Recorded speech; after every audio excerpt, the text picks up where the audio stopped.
One, two, three. Got me? Bonjour à toutes et à tous et bienvenue dans l'Instant Vitalité, notre rendez-vous santé, bien-être et harmonie avec la nature. Aujourd'hui, je vous propose un voyage au cœur des neurones.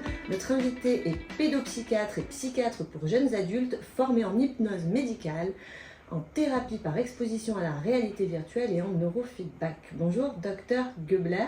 Bonjour. Et bienvenue sur le plateau de Radio JM. Merci à vous. Alors, ces dernières années, de nombreux psychiatres et neurologues ont intégré le neurofeedback dans leur pratique. Expliquez-nous en quoi ça consiste. Alors, il faut savoir que le neurofeedback, il existe depuis plutôt un certain nombre d'années, c'est-à-dire depuis les années 70, et que depuis les années 2000, on a un avènement au niveau des études scientifiques, c'est-à-dire si vous tapez sur PubMed, on voit une explosion du nombre de revues et de publications sur le neurofeedback.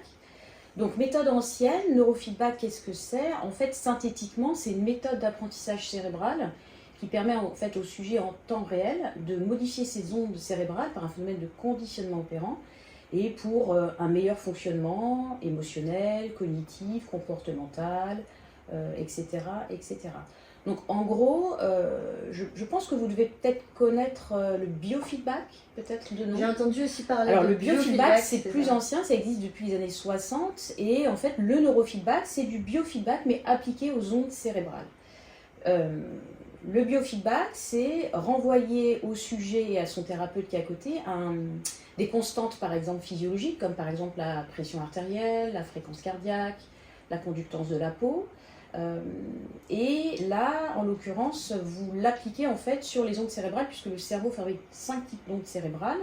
Et nous allons avoir un phénomène de rétroaction où en temps réel, le sujet va voir sur un écran ces ondes cérébrales.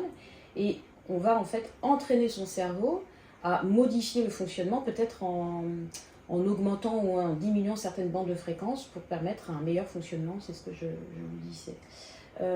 J'ai une belle métaphore dans ce bouquin qui existe quand même depuis les années 80. Il date de 1994, donc il date un peu. C'est le professeur Antoine Raymond, qui était physiologiste à la Salpêtrière. Et dans les années 80, on avait en France, j'aime bien aussi remettre un peu la France au cœur en tout cas du neurofeedback, un laboratoire où on travaillait en biofeedback et en neurofeedback.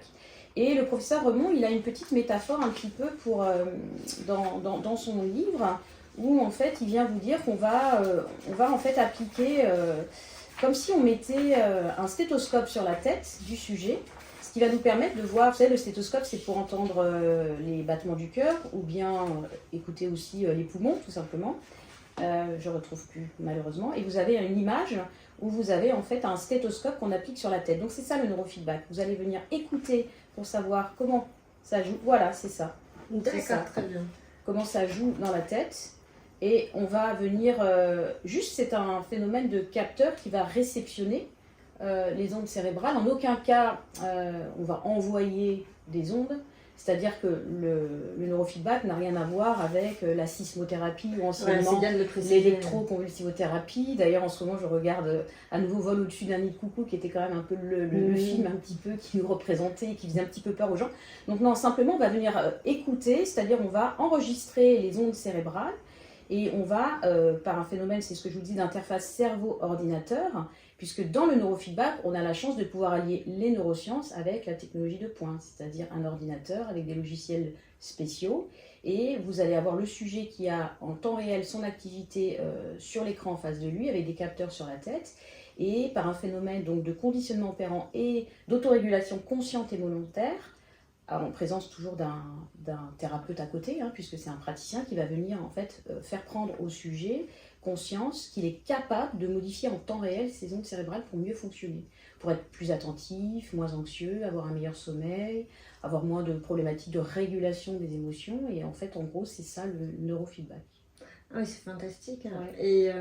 Et pour aller un tout petit peu plus loin, que dit la science à ce sujet en fonction des différents troubles ou pathologies? Alors, si on regarde au niveau de la science, alors à l'échelle un petit peu internationale, pas uniquement franco-français, vous avez différents niveaux de preuves scientifiques. En tout cas, vous avez, ça va du niveau 1 au niveau 5. Donc, niveau 1, c'est peu de preuves ou peu d'efficacité. Et le niveau 5, c'est vraiment la preuve est réelle.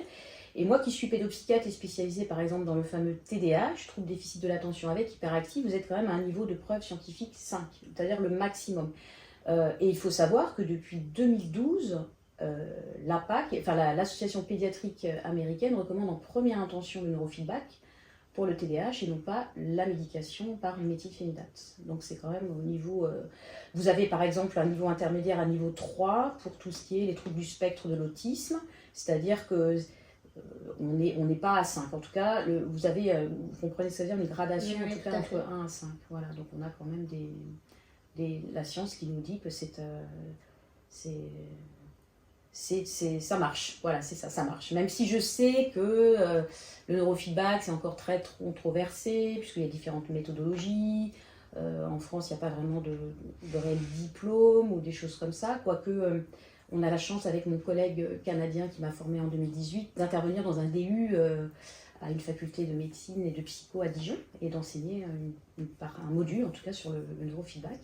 Et puis vous avez aussi un DU aussi avec un professeur de Bordeaux aussi qui a aussi un petit module sur le neurofeedback. Donc ça commence à venir timidement dans les universités. Donc d'ici les années à venir, je pense qu'il y aura un boom assez spectaculaire. Puisque quand on parle de capteurs posés sur le cerveau, vous voyez bien en fait que c'est cette métaphore-là de j'écoute un petit peu, je prends la température dans mon cerveau pour voir comment ça fonctionne, comment ça joue là-dedans, et j'ai la capacité de manière consciente et volontaire de modifier mes ondes pour mieux fonctionner. Vous voyez bien que c'est un auto-soin en fait, c'est vraiment une belle image en tout cas pour nos patients. C'est-à-dire que même si on souffre d'un trouble divers et variés, on n'est pas forcément toujours obligé de prendre des médicaments, puisqu'il peut y avoir aussi des effets secondaires, et puis il y a des gens qui ne veulent pas en prendre, et ça je le respecte entièrement. C'est la raison pour laquelle j'ai rajouté ce bel outil dans ma caisse à outils de pédopsychiatre. Et puis c'est un fabuleux message en fait, où vous êtes capable de vous autoréguler. Tout à fait. Ouais. Et c'est en tout cas une pratique où on peut être acteur. Tout à fait. Le sujet est au centre, en tout cas, de sa thérapie. Hein. Quand je parle du thérapeute, du praticien qui est à côté pour aider en entraînement, le praticien, il l'accompagne comme beaucoup de choses d'ailleurs. C'est le patient qui fait, il faut être très proactif. Hein.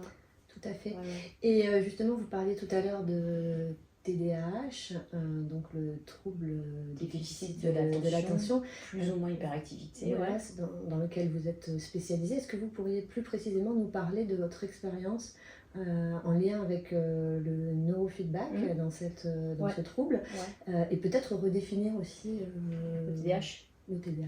Alors, juste pour la petite histoire, moi c'est en 2018, comment je suis arrivée à me dire il me faudrait un outil supplémentaire. Donc j'avais ces patients-là qui venaient, donc le TDAH c'est 3 à 5% à peu près de la population pédiatrique et en moyenne, suivant les études, oui, c'est 2,5-3% à la population adulte.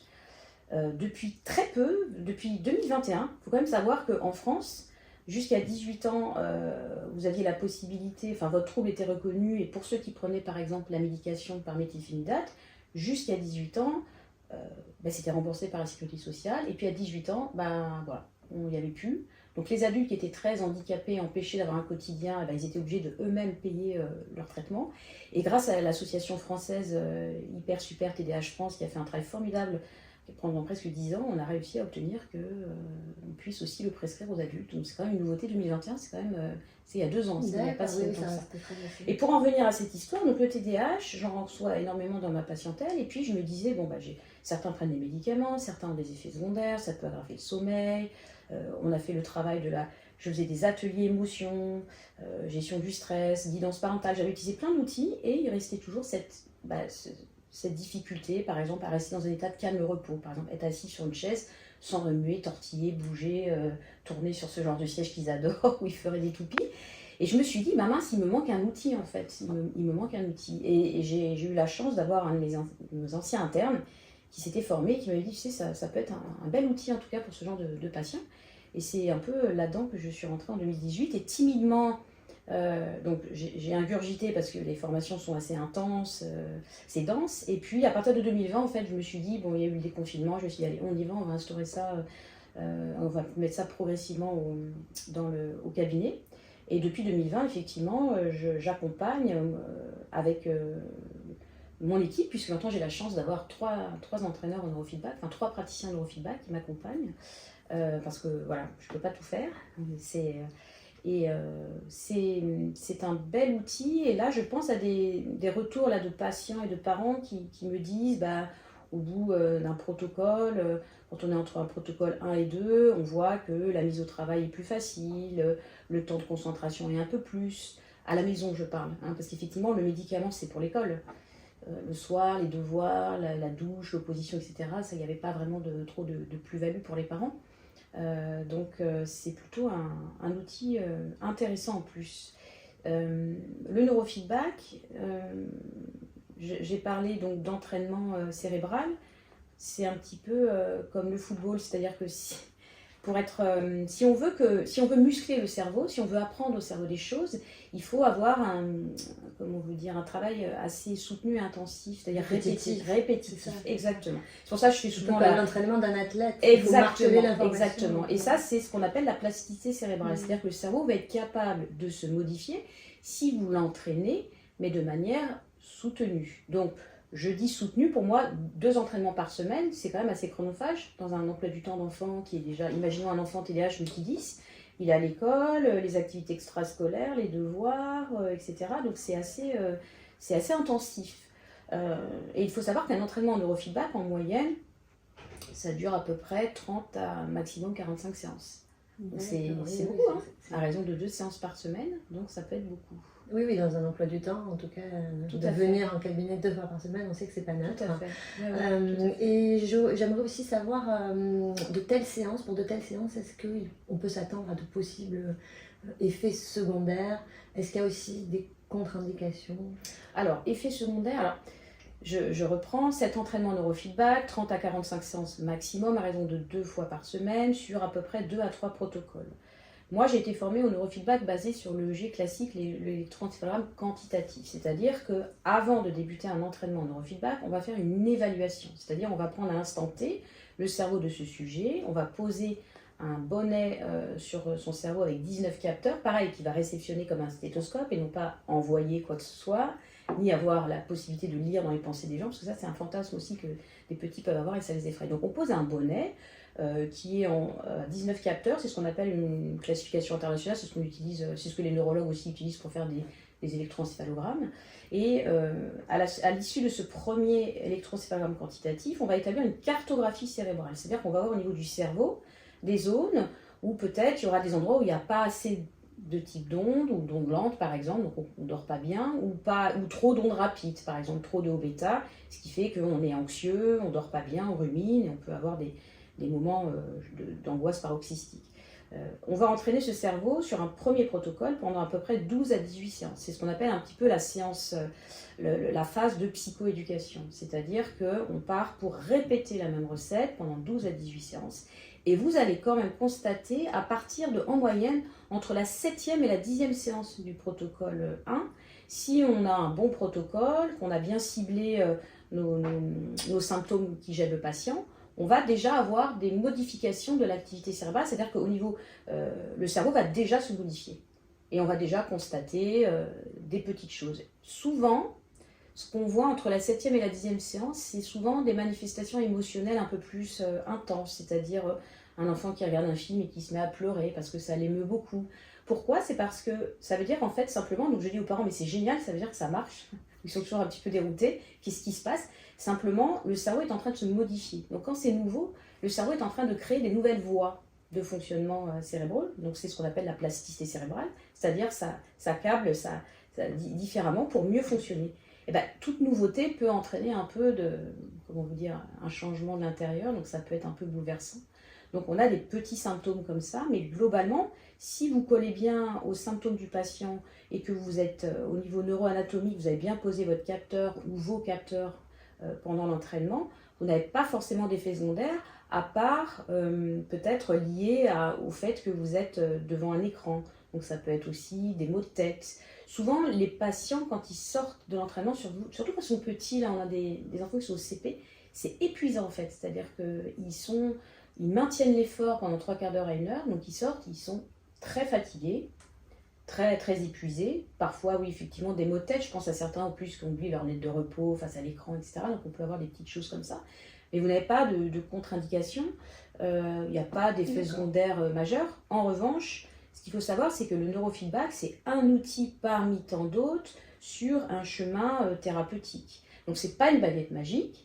Quand je vous dis que c'est 30 à 45 séances, c'est-à-dire que si vous êtes dans un état de décompensation, c'est-à-dire d'instabilité, c'est peut-être pas le moment de faire ça, c'est peut-être pas la priorité. Voyez, moi en tant que médecin, il m'arrive de prescrire aussi du méthylphénidate et je dis aux patients, suivant ce que je vois en clinique et suivant votre demande, et à un moment donné, est-ce que c'est pertinent de faire cet outil à tel moment ou pas?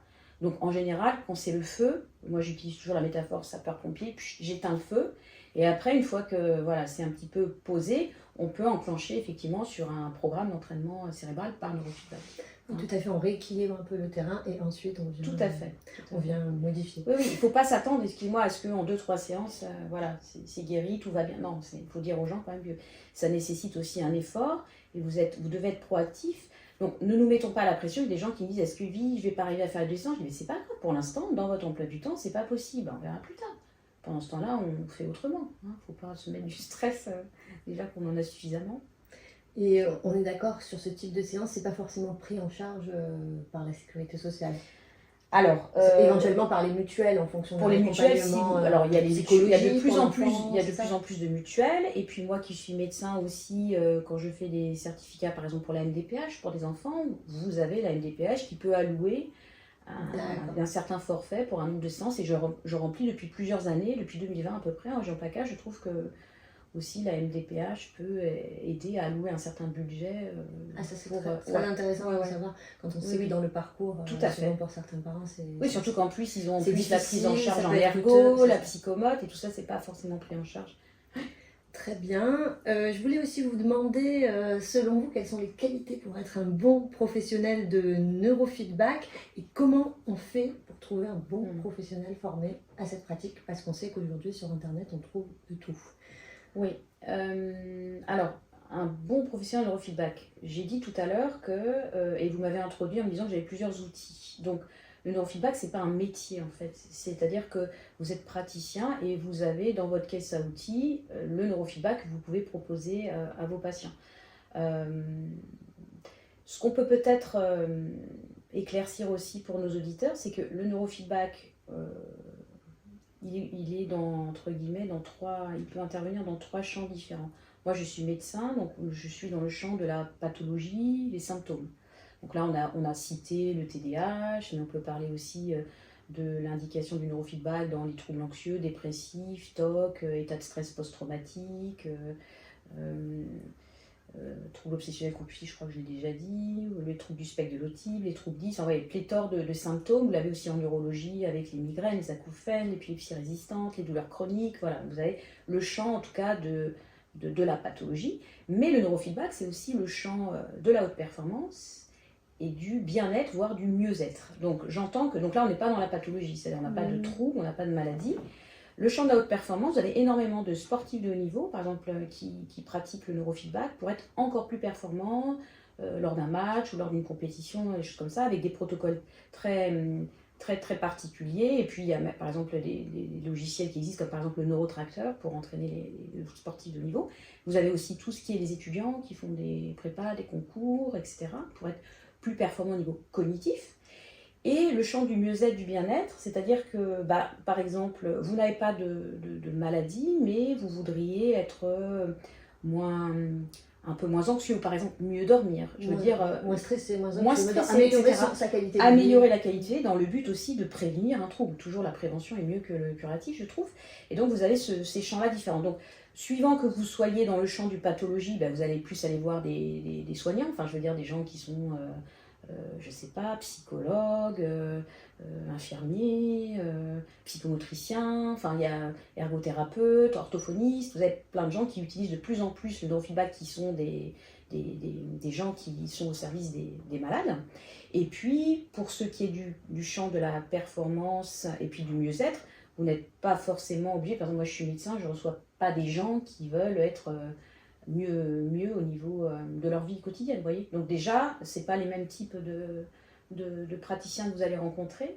Et après, quelqu'un qui fait que du neurofeedback, c'est un outil, je tiens toujours à dire, c'est un outil par exemple. Ce n'est pas un métier à part en soi. Oui, bien sûr, c'est des professionnels formés. Formés, voilà, au exactement. neurofeedback. Voilà, exactement. Et- Donc, c'est-à-dire que si on est dans le champ effectivement de la pathologie, de la maladie, etc., ben, vous pouvez effectivement aller voir des gens qui sont des professionnels, qui sont habilités ou qui ont l'habitude de recevoir ce genre de pathologie.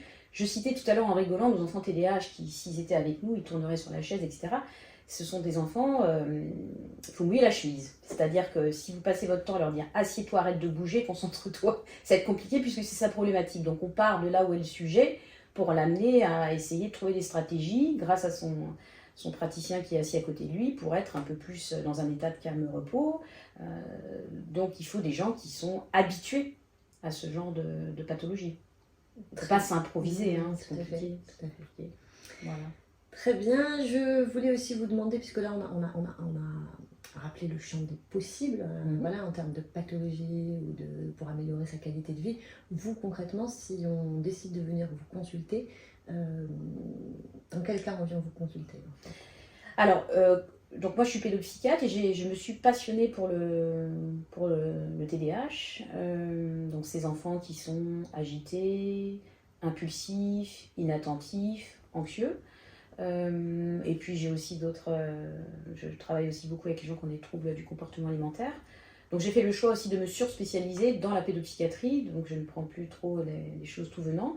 Là, je suis en train effectivement de mettre en place un centre pluridisciplinaire holistique à La Ciotat, où j'aurai la chance d'avoir, à partir de janvier 2024, mes 3 entraîneurs en neurofeedback du lundi au samedi. Donc on va pouvoir proposer aux sujets qui souhaitent venir peut-être s'entraîner en neurofeedback pour un mieux-être, en tout cas dans leur quotidien. Ils sont tout à fait les bienvenus. Donc moi, effectivement, j'ai un site internet où on peut me contacter via un formulaire avec, voilà, vous me dites un peu quelles sont vos attentes. Alors, sachez que, n'ayant pas de secrétaire et étant débordée, je peux avoir un petit délai de réponse plus ou moins long. Je fais toujours de mon mieux, mais oui, ça peut être une possibilité, en tout cas, pour venir, si vous avez envie d'améliorer votre cerveau et de travailler, en tout cas, de l'intérieur. Hein, c'est tout à fait possible. Merci docteur pour toutes ces informations. Pour aller plus loin dans le neurofeedback, j'invite les auditeurs à écouter votre podcast Neurotalk Show et à visiter votre page drgubler.com. Nous nous retrouvons la semaine prochaine pour un nouvel épisode de l'Instant Vitalité. En attendant, prenez soin de vous.